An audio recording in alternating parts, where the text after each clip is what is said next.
Hello everyone, কেমন আছো তোমরা সবাই? আমি খুব ভালো আছি। দেখো এখন 9টা বাজে, বাইরে যেন বাঘের মতো রোদ বেরিয়েছে। যদিও আমার সকালটা আজকে খুব তাড়াতাড়ি হয়েছে, সেই 5:30টার সময় উঠেছি, উঠে আবার ল্যাদ খেয়ে ঘুমাচ্ছিলাম।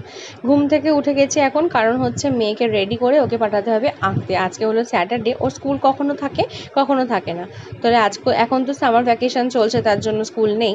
সকালে আমরা যে 1 রাউন্ড চা খেয়েছি সেই চায়ের কাপগুলো, আর আজকে খাবো এই বন রুটিটা। ছোটোবেলায় এটা খুব খেতাম, এখন আর সচরাচর দেখতে পাওয়া যায় না, দেখতে পেয়েছি দেখে কিনে নিয়ে এসেছি। আমার খুব ভালো লাগে, মাঝে মাঝের মধ্যে মোরব্বাও দেওয়া থাকে।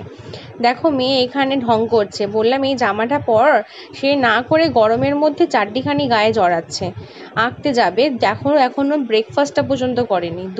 দুধটাই সকালবেলা ওকে দেওয়া হয়, কারণ তাড়াহুড়ো করেও এটাই খেতে 1 ঘন্টা লাগাবে। মেয়েকে দিয়ে এসে আঁকতে আমি খাচ্ছিলাম এখানে পাউরুটিটা। আজকে আর চা খাইনি, ভালো লাগছিল না। চা খেয়ে পাউরুটি খেয়ে গরম হাওয়াকে মানে ঠান্ডা করে নিয়ে, নিজেকে পেট ঠান্ডা মন ঠান্ডা করে নিয়ে চলে গেলাম ফ্রিজের দিকে, কারণ রান্না করতে হবে। এক রাউন্ড খাওয়া হয়েছে, আবার তো খেতে হবে।